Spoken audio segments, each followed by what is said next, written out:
Stitcheritas. This is Toni from Just Beachy Studios. Today I am going to demonstrate how to use two curved rulers made by the same company. So kind and wonderful. We will be doing the mini quick curve ruler, and then we'll also do the wonder curve ruler.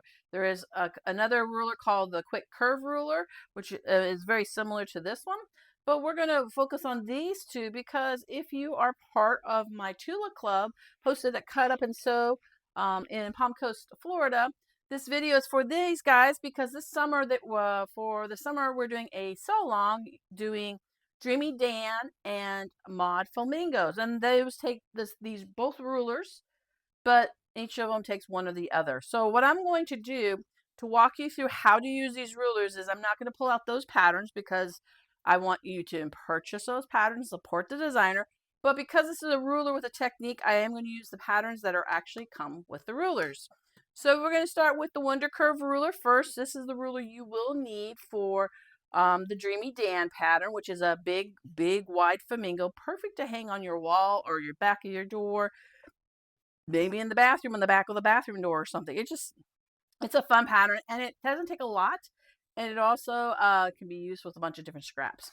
So following along with the pattern that comes with the ruler, it tells us what the pattern is. An actual pattern, so it's going to tell you the fabric and numbers you need to make this little butterfly runner, which I actually like this block. We call it a petal block sometimes, and you don't need to make butterflies, but you can do other great things with it.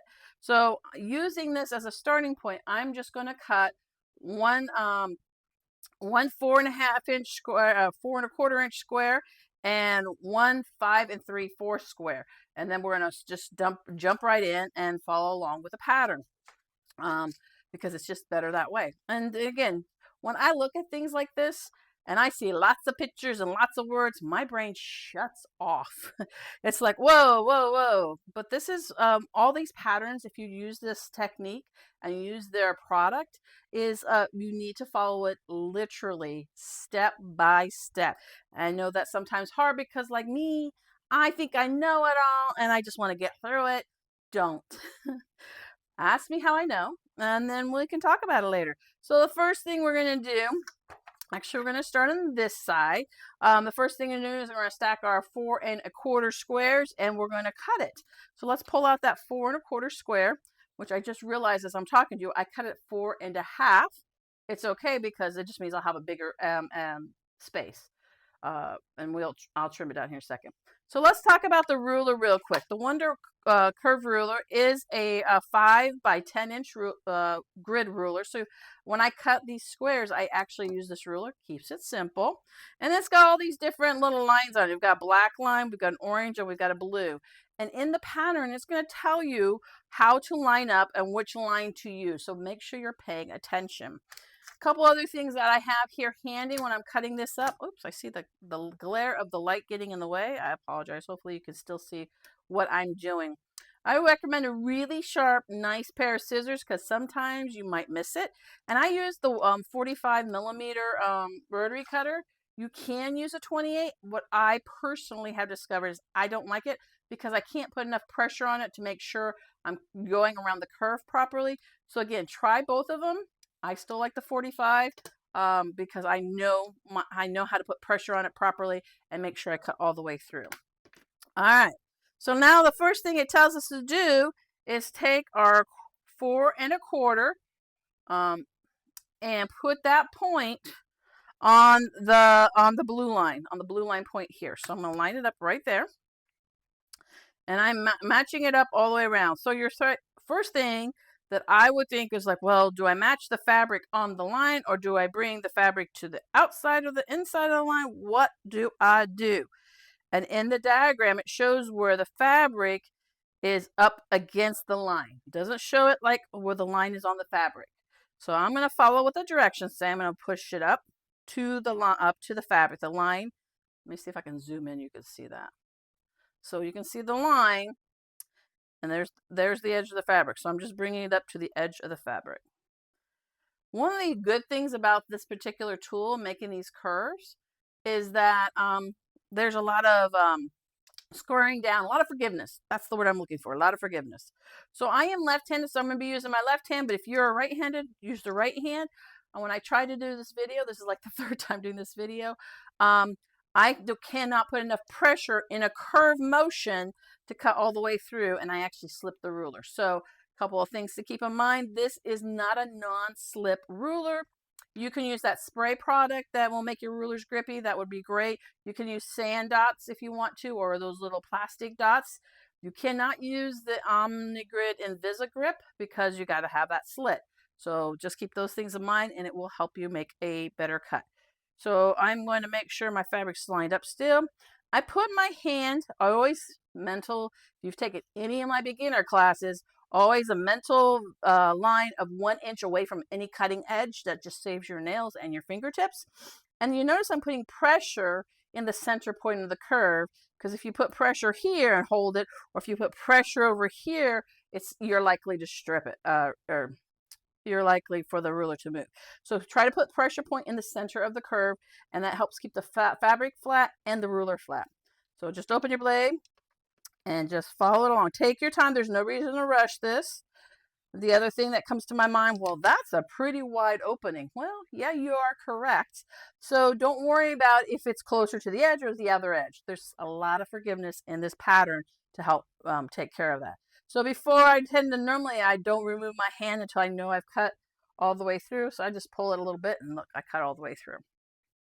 So now we don't need this piece for this particular block, because the curve piece, the convex, how do you use it, concave and convex curve, it's going to come from this one. So a couple other things to keep in mind as I was going to talk about is rotary cutters profile. So these are the ideal cutters for this type of tool because we're working with a slot. If you use a Martelli blade, or if you use a weighted cutter, the problem is when you cut, there's a wider visual of look.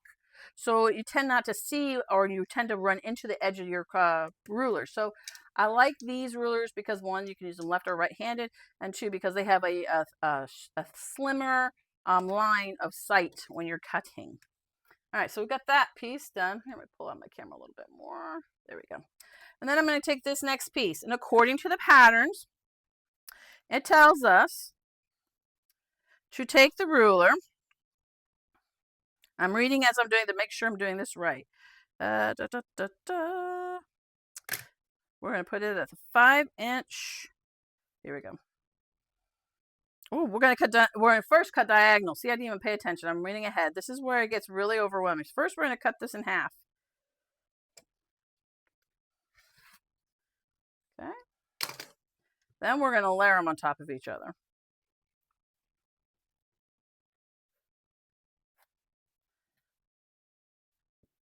So if you were doing this whole project, you could layer more than 2 strips or 2 squares on top of each other. Then we're going to find the 5-inch line on both sides, and we're going to trim off the dog ears. Basically, we're just making these flat on one side. Now, if you have a rotary rotating cutting mat, this is a great place to use it. I just didn't pull it out because I'm trying to show without. So once we've got this shape, we're going to cut this curve. Let me see where it lines it up. We are going to move it, again, following the pictures in the pattern. And if you're watching this, you can always hit the pause button, catch up on the pattern, and see where we're at. It's going to tell us to put that on the center line, which is number 3. I'm making sure I'm lining it up. You're using the blue lines on the ruler. So we're going to use the blue lines. You can see it fits perfectly in between those. And then we're going to gently cut this curve. Again, holding it down in one place.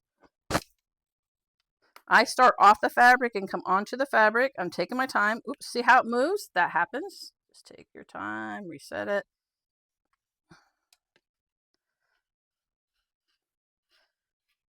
And it still slipped, but again, this is very forgiving pattern because we're going to do a lot of scoring down. So now we've got this side and we've got this side. So now we got to sew them together. And this is where it kind of is cool and how to piece this without without worrying about it not matching up and not lying down. So I'm going to go over to the sewing machine, but the first thing to keep in mind, we are actually going to start a 1/4 inch down. So instead of trying to move it, match it here and stitch it, we are going to start a 1/4 inch down. And then we're going to stitch around. And I'm going to go over to the sewing machine next and show you what that looks like.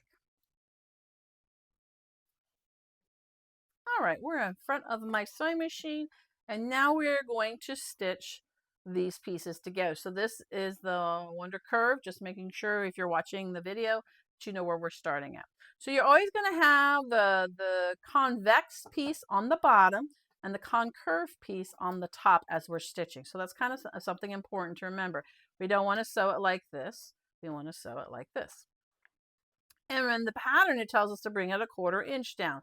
So again, it depends on your pattern, what you need to do to bring this down.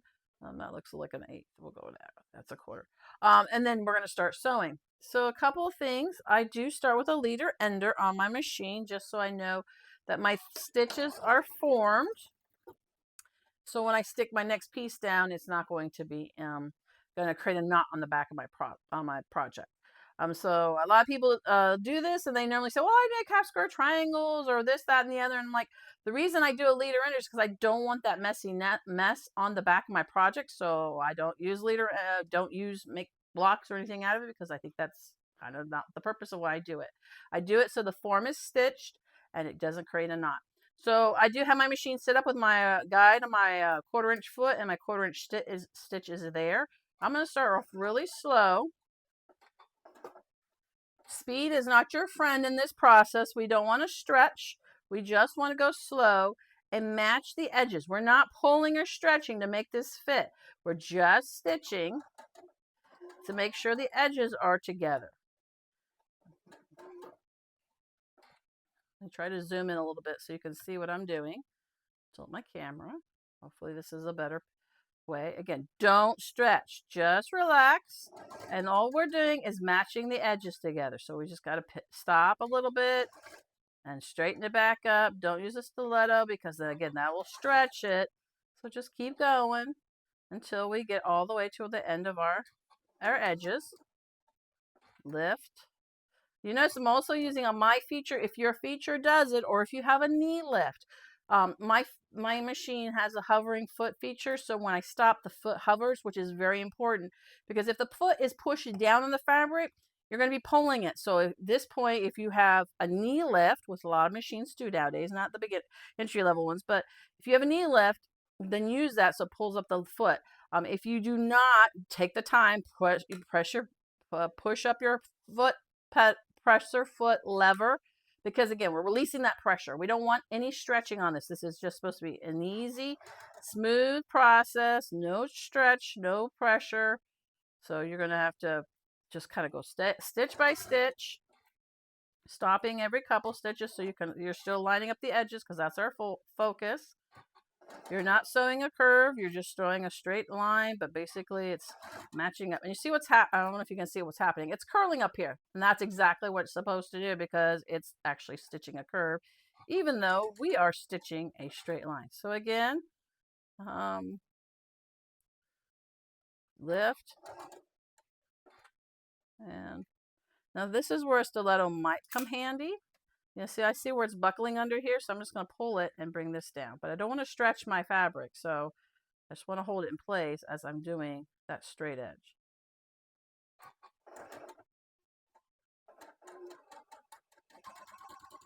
Now you're like, well, wait, Toni, there's a tail.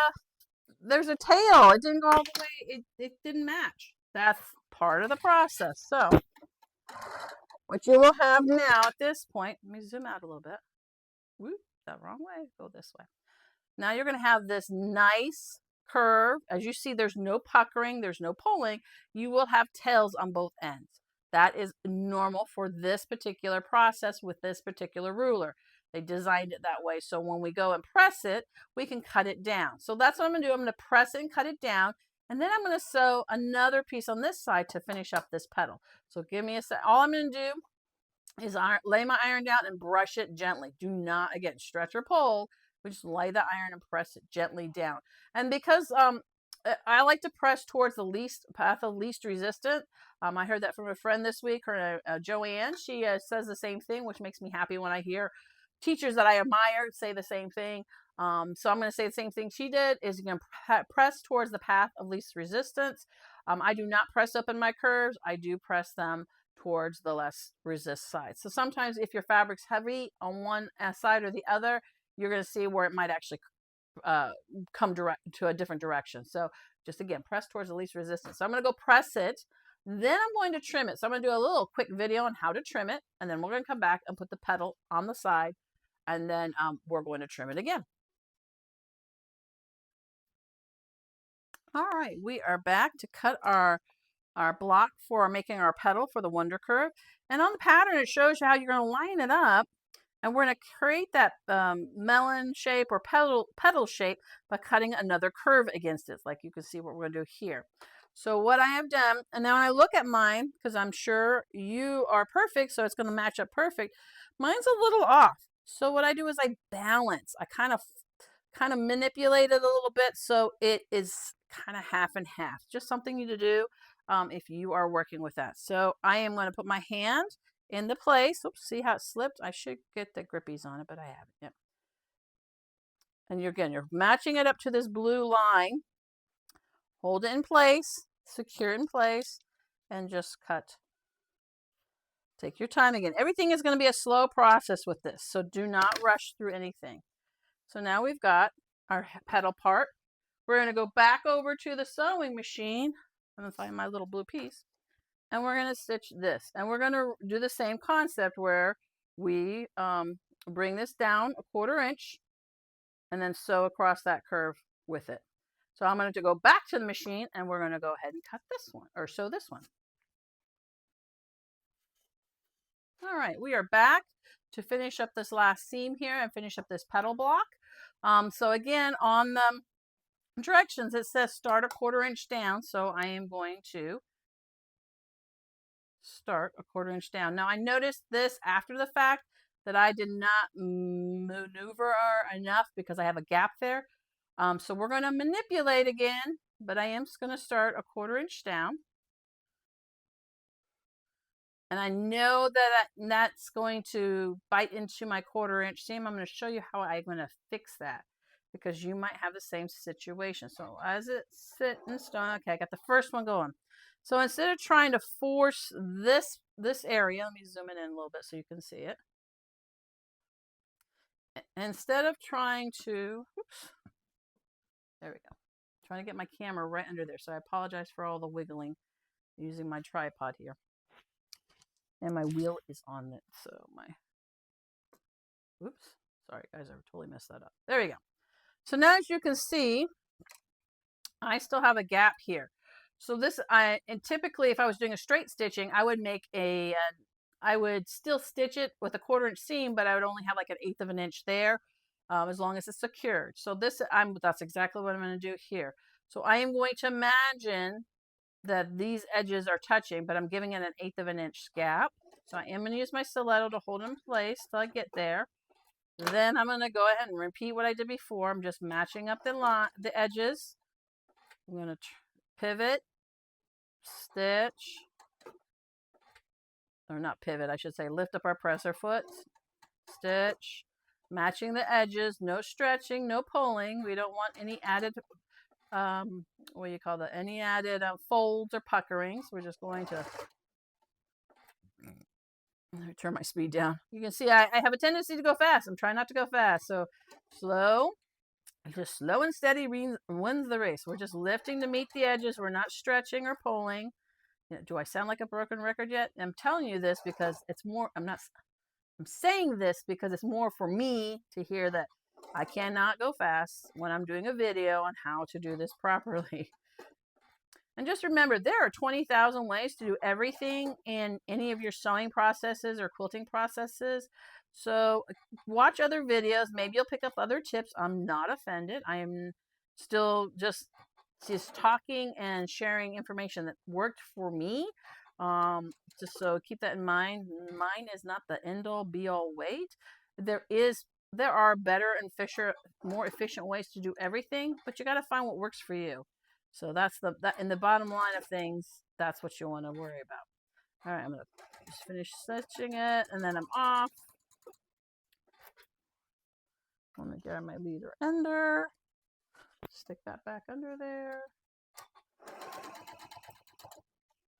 All right. So now when I look again, and then naturally it wants to press that way. So I'm going to press it towards that direction. But oops, I'm using my camera out. I get so excited when I get something stitched. I forget the camera's not on it. So now we have a petal. And we have a petal. So now I'm going to go press it. And then I'm going to go back over to the cutting table and show you how we're going to trim this down. All right. We're back. We're going to trim this down to 4 inches according to the pattern here. And we're going to pull this out because there's a couple tips I want to talk about here in the pattern. But just a couple of things that I forgot to mention in the beginning is before I cut the squares of all my fabric, I always use stabilizing product like a starch, or I use flatter. So that way my fabric has some stability to it, especially when we're doing those curves. I encourage you to do that every time before you cut any squares. You'll have a nicer finish in the end, because I just love looking at the back side and saying, oh, that's so pretty, it lays flat, it looks good, there's no wrinkles. That's awesome. That's the whole goal. So the other thing that might happen as you are putting it together, you realize you don't like that. I'm going to rip it out and redo it. That's fine, but I would suggest, if you screw up, I'm blunt, I'm gonna say it. We all do it. I do it all the time. If you're gonna screw up, only rip it out once. So if you did it again the second time, you missed it up by like a quarter inch instead of a half inch, or a half inch instead of a quarter inch. Don't redo this, because what's going to happen is, this is because it's on the bias, it's going to stretch, it's going to fray, it's going to lose its stability, and trying to make it look good after that point is going to be really challenging and more frustrating. So just make sure you have extra fabric so you can do a couple extra blocks if you need to. So always keep that in mind. So let's go ahead and do the next step. As I was doing this, I realized my fabric is going to be a problem with this particular demo. So on the directions, it tells us we need to cut this at a 4-inch square, but it's got these little blue dots on the ruler. One of the things about Wonder Curve rulers, I've noticed the patterns I have done, they like to do things in 4-inch blocks or 3-inch blocks. So on the ruler, you can see where I've actually taken a permanent marker and circled it so I could see that blue dot.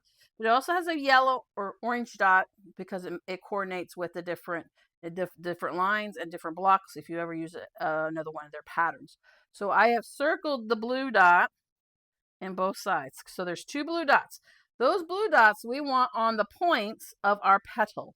So I am going to put that one there and that one there. Again, I'm thinking, oh, that doesn't match up. Balance it. The key thing in this is we're cutting a 4-inch block. So I can trim this off, and I look at the stitch line here. Let me zoom a little bit.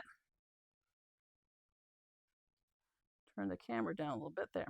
I'm going to have to trim off this area, but it's still within that 4-inch range. So as long as I have those dots on the tips of my melon petal piece, and I have enough to trim all the way around, I'm good to go. So again, put my fingers down. I'm going to cut. I'm cutting with the camera in front of me, so I might not get as close as I want, and I might hit the camera. So I apologize for that. So I've cut those 2 sides. I'm going to rotate it. Now I don't have to worry about those dots because I know those 2 lines are straight. I'm just going to line it up on the 4-inch, and then I'm going to trim it again.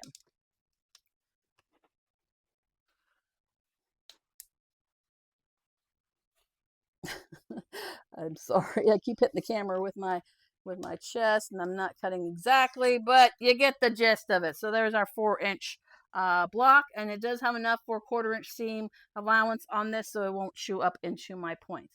So that is how you're going to use the Wonder Ruler for our Dreamy Dam.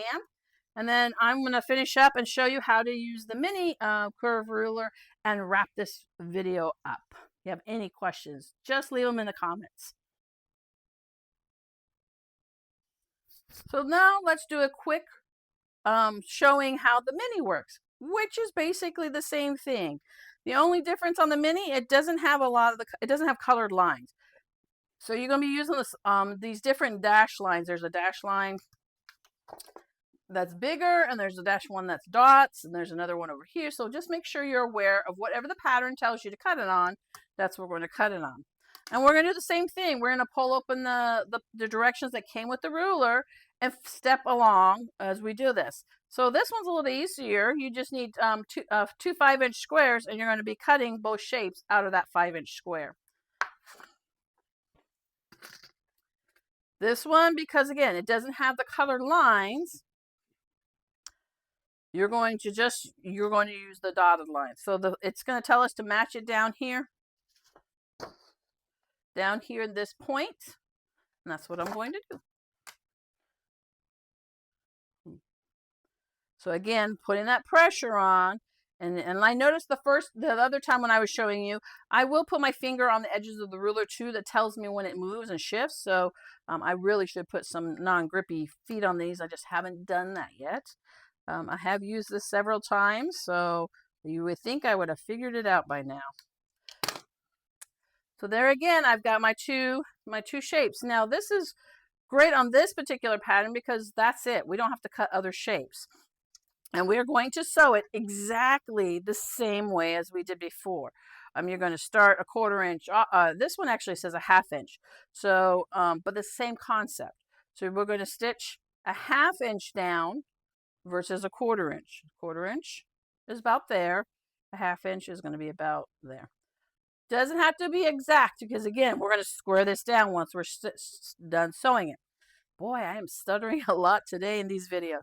So I'm going to go make this really quick and come back and show you them together so you can see what the finished product looks like. All right, so now this is with using the mini quick curve ruler. Same process that you just saw on the Wonder Curve ruler. The only difference is we're coming down a 1/2 inch on this particular one, and we're going to sew it. And we're going to I'm going to start sewing. Get that first stitch in there. So I've got my first stitch. Then I'm going to start matching up the edges.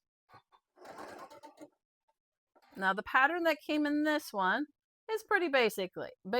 So I'm going to finish this up and then I'm going to show you how to square this block down using the quick curve ruler.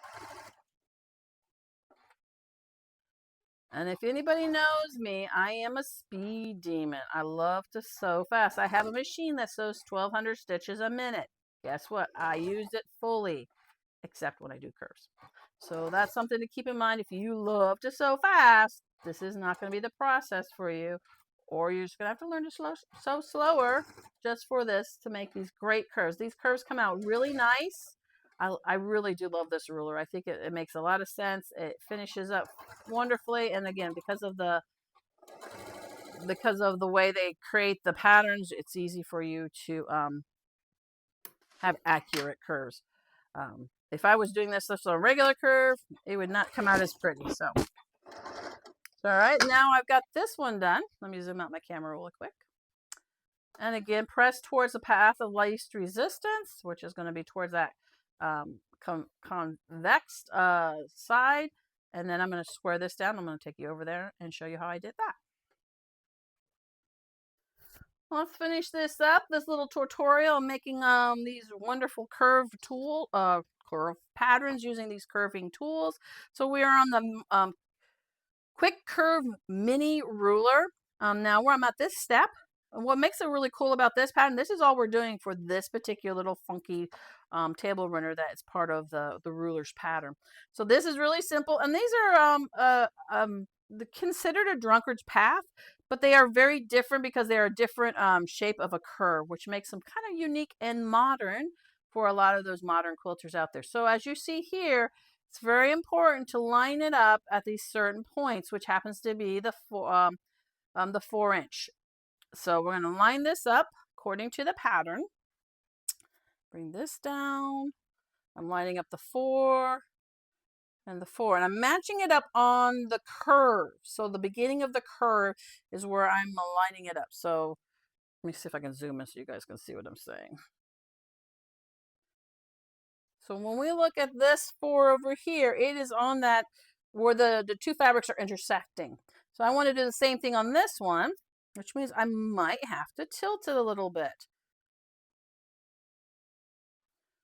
Okay, now when I look at that, that piece underneath looks very crooked, but it doesn't matter. We want this to be a 4-inch square. Oops, sorry about the camera, guys. We want this piece to be a 4-inch square. So right now we want to make sure it's matching here and here at the 4-inch line where the fabric's meeting. So I'm going to trim these two sides, then I'm going to flip it around and trim the other two sides. This is why I like this process, because you have a lot of forgiveness and it makes a really nice finished block if you are using the directions as they are meant to be used. So I've trimmed that down. It's still matched there and there. That's what I want. Then I'm going to just turn it around and match that on the 4-inch square lines.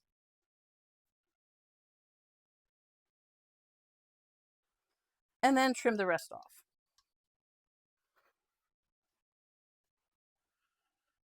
Oops. I'm doing this over a camera, so I'm not getting as close a cut as I like. So that's one of the downsides of videotaping myself. Like I said, I wish you could see how I've got my camera and my lights set up. So this one is done. You're going to make a whole bunch of these and make that table runner, laying them out, and get in practice in using this ruler before you actually jump into your mod Flamingos. So that is the end of the video. Thank you again so much for watching, and if you have any questions, don't forget to ask and reach out. I am available. You can leave them in the comments or just reach at me at Toni at justbeachystudio.com. You guys have an amazing day, and thanks for joining.